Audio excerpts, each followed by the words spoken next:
Welcome to Jen's Corner for September 2023. We're going to do things a little bit differently this month. So normally we'll have an event that's going to be happening locally in the Moreton Bay that you could take your family to, and then we interview a small business owner in the region so that you get to know who all of our local small business owners are and we can support them. We also then have a bit of a market update. This month we're going to do things a little bit differently. So last month we interviewed Michelle Hanton from Dragonsisters. She is a business mentor, trainer, she's a beautiful woman. She is very much involved with Dragons Abreast for breast cancer, and she will be hosting a forum on Bribie Island on October 7. So what we're going to do today is we're going to go through and we're going to interview Michelle again, and we're going to discuss what this forum is, how it can help people with breast cancer. I know breast cancer's hit my family hard, so I'm sure there's people in your lives that you know that have breast cancer or working through that or have had breast cancer in the past.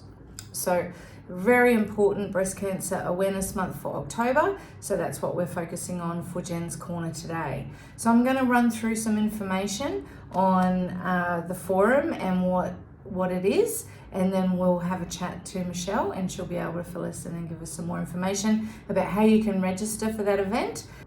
The Breast Cancer Public Forum will be hosted by Dragons Abreast Stone. It's at the Bribie Island Rec Hall on Saturday, October 7, 9:30am to 2:30pm. Bookings are essential.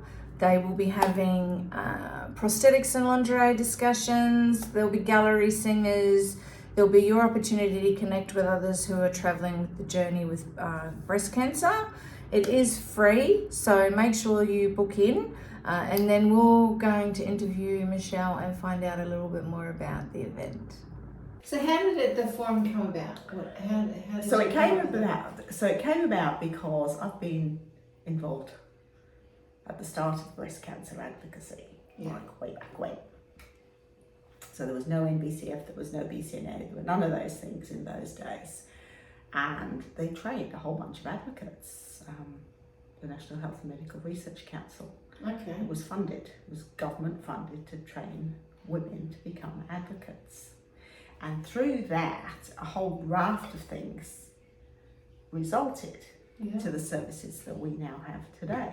Okay, so it was like the start. It was the start. But what we have today, what I have certainly seen, is we don't have as many up and coming advocates. We don't have, things that people take for granted were fought for by those that went before, which is as it should be.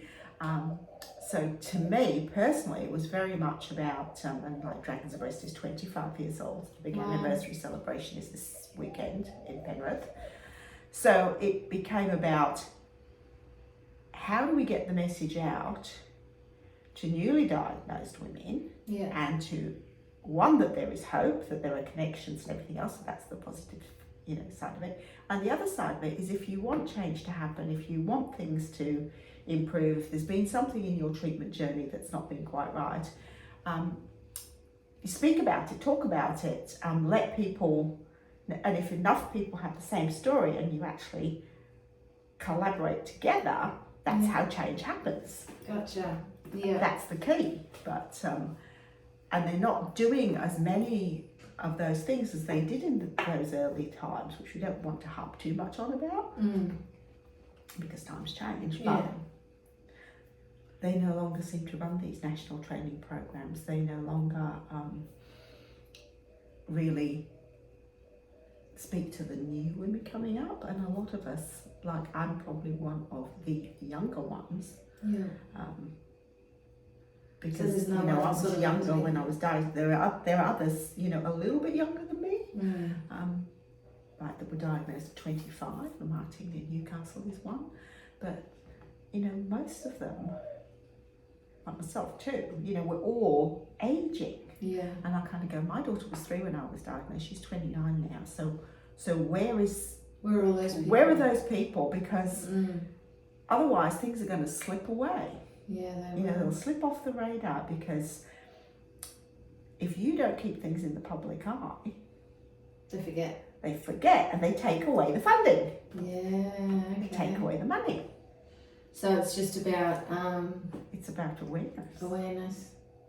and trying to, because aren't women getting diagnosed younger now as well, do you think? It is still, yes, in a way, but it is still largely an older demographic. Yeah.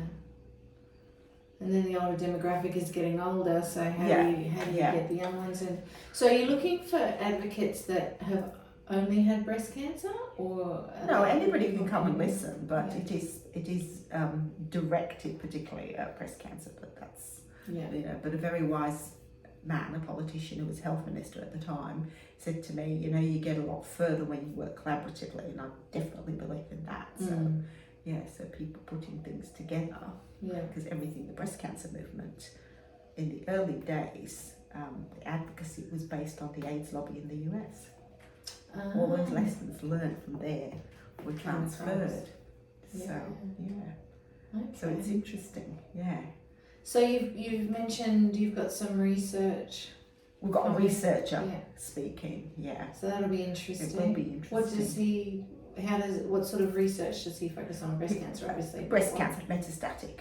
Yeah. So And then you've got the prosthetics lady. I know my mum had breast cancer, and she had radium, and she has had awful time trying to find bras that are comfortable. So that's what Tracy G specialises in. So she actually has a boutique up in Maroochydore and one in Brisbane. Okay. And she was a volunteer with the McGrath Foundation. Okay. And she saw so many women coming in with the issues, so she decided to set up a mobile service. And from that has come her 2 boutiques. And so she stocks this huge range of breast prosthesis and lingeries. Because it's the things you don't think about, isn't it? Often, if you're going through it. Like you were saying, and you don't know these things, and you don't know what is available. So that's or how to find it, and that's that's the other part of it. When you connect with other women, Yeah. it's not about focusing on the disease; it's focusing on living with, not dying of. Yes. And that's The support. the difference. It's like people don't know where to get lymphedema sleeves, and they don't know those things. Well, you don't think that lymphedema get that because the lymph nodes are taken out, don't you? So they're all side effects of having breast cancer that you have to now live with forever. And some now they do sentinel nodes. Not everybody has the lymph nodes removed, and there's lots of really positive changes. But and the diagnosis, the MRIs and all of those things now are far better quality than they were back then too. Exactly. So the survival rates are better, much better. Which is great. So, if people get checked. If people get checked. So that's it. What's the thing that you're most passionate about for it? Like, I know that you've had breast cancer and all of those things, and you fight for this, but if you've got the ears of people, what would you tell them? So the number one thing I would say is, if you have any suspicions, listen to your body, go check it out. It might not be worst case scenario, but check. And if it's caught early, that is your best protection. Early diagnosis. Absolutely. Your best chance. Don't stick your head in the sand and think, it'll go away. So I've seen a little bit. I saw something recently about a woman who had a lump, and she went to get it checked, and they said it was fine. And she wasn't. She, like you said, listened to your body. She was sure it wasn't. And it ended up not being fine. That's a really difficult thing, isn't it? To sort of have a doctor tell you that no, it's okay. But how do you know? And under what circumstances did he decide it was okay? Did he send her for a biopsy? Did he send her for a biopsy? Did he send her for 5-year test? Or did he just go like my GP at the time I was diagnosed? He said, oh, it's probably nothing, because I was young. It's probably nothing. It's probably just hormonal. You can wait till your next period if you like, and then See what happens. So I said, no, thank you. I'd like to go get it checked. And he was as surprised as I was when they come back as breast cancer. So, you know, it's just... Yeah.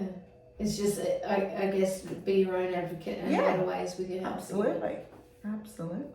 And men get breast cancer too, Men don't do they? get breast cancer. So that must be Because difficult. they have breast tissue. Yeah.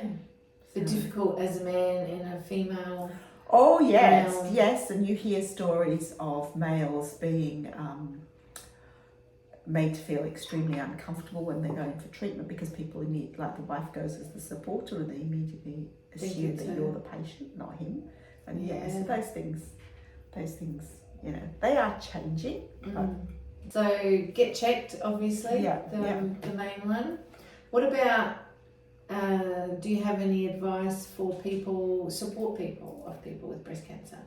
Like I know sometimes it's not easier to have the disease, but you've got more control over how you feel if it's you. Yeah. But have you got any advice for family members who are... So for family members, it's extremely difficult, and I think, you know, the number one thing I would say to them is let them talk. Okay. Don't try and you know, gloss it over if they want it, if they're fearful of dying, which of course you're going to be. Yeah, everybody. You know, let them talk about it. If they want to make a will, let them make a will. Don't just go, oh no, you can't do that. Yeah. That's not going to happen. You don't have to have the answers, but sometimes you just need to verbalise things, don't you? And then process it, and you know, and get support for yourself to debrief, you know, as a family member, because it's really tough, and you need somebody to talk to. Yeah. You know, because it's not your journey. No. Is it? No. But you're the strength behind the journey, I guess, aren't you? Yep. To learn. Yep. So how to do that. Are there any support groups for families with breast cancer? I don't know, to be honest. There's all sorts of stuff out there. Yeah. There's all sorts of stuff out there, but because they're all things you don't sort of think of, aren't they? No, you have to go and hunt for them in different areas. I mean, there's a lot of online stuff. Yeah. And like Breast Cancer Network Australia, BCNA, they have marvellous resources online and online forums that people can go and talk in. So. Yeah. And Breast Cancer Awareness is October. Yeah. So you've got your event on the 7th. Yeah. Is there other things happening? Oh, there's things all over Australia. You'll see, you know, everywhere you look in the media, but on Facebook, there's constant events. And so I would say one of the things is when people ask for donations, be mindful of where you are donating. Yeah. It has become a lot more corporate, a lot more competitive, if you like. So you want the money to go to... So you need to be sure, you need to ask, where is my money going? Is it? But there's also been cases of door knockers saying they're fundraising for BCNL, National Breast, which is not true. They're not, because they don't employ door knockers or anything like that. So it's just about, you know, be careful. Due diligence. Can you donate straight to breast cancer? Yeah, you can. You can donate to that. And that's just online? Online. Okay. I might grab that. Or there might be local fundraising events, etc. So, for instance, this forum is funded by Dragons Abreast Palmerston, who raise the money through. They have a stall at the Beach Mere Men's Shed every month. Okay. It's only once a month, first Saturday of the month. Yeah. So they have a stall there with some information, and they run a raffle. Okay. And it's the money from those raffles that are paying for the forum. Nice. So that's, you know, directly into the local community. That's great. Yeah. So the community's put together. Did they know that was what it was for? No, no, they didn't, because it hadn't been decided at the time. But you know, Dragons Abreast is very big on that transparency around where the money is going. Yeah. So tell us a little bit more about Dragons Abreast. Right, so it's 25 years old, amazingly, and it started as an idea because the project began in Canada as a clinical study on lymphedema. Wow, okay. And because Don McKenzie had a patient, he works at the University of British Columbia, he's a sports medicine physician, and one of his patients said, oh, I can't do that kind of exercise, I can't do anything with my upper body because I've had breast cancer. And he thought, that doesn't sound right, because he's a kayak and a canoeist and he sits on the IOC and everything else. Yeah. So he decided to put together a trial group, which was abreast in a boat. Yeah. And they went through the gym, they went through measurements for lymphedema all the way through this 6-month program. And the goal was to participate at the Alcan Festival. And at the end of the program, they said, no, we're not quitting. This is so good. We need to keep going, and we need to spread the word, because it was something positive. And so we actually, in the book, we have the story of how all the of Abreast in a Boat and how it began. Okay. So this is the history globally up to, and I think this is a great quote, because Kim from Save Our Sisters in Miami says this: the doctors may have saved our lives, but the sport of dragon boating has saved our spirit. That is a good saying. It is a good saying, isn't it? Because they're separate things. They are separate things, yeah. Wow, and I see the dragon boats out here. Yeah. Bribie, up and down the passage. Up and down the passage, And you've had trials there every Saturday. You can go down and have a go. Yep. So the last one for September is this Saturday. Okay. I mean, that's such a good saying though, with the spirit of it, because you can live with these conditions or live through these conditions and focus on the end goal, which is living. Yeah. But then what does that life look like at the end of that? Exactly. Not withdrawing from life, getting out there and getting into it. And I think becoming a part of it. That's what a lot of them say. It's the silver lining, breast cancer. Yeah. Well, thank you, and I'll put up all the information. Hopefully you have a great event. Yep, we'll see. Get some stuff out there. That's really cool. Thank you, Michelle, for taking the time today to run us through your event that you'll be holding in October. It's very vital, breast cancer awareness, and we thank you for everything that you do for breast cancer awareness. So the Caboolture little market update. Okay, so median price at the moment is $587,000, which is up 5.8% in the last 12 months. So things are ticking along really well. We've had 168 houses available with 4,188 buyers. So still plenty of buyer activity. We listed a house, still getting multiple offers within a few days, and our median on market is about 7 to 14 days. The standard median time on market is 33 days currently. The rental yield is about 4.7%, so still plenty happening. I had probably about 30% buyer investor activity on our last listing, so still investors are starting to come back into the market, which is amazing, and plenty of home buyers still looking. So coming into a great time to sell for spring and summer.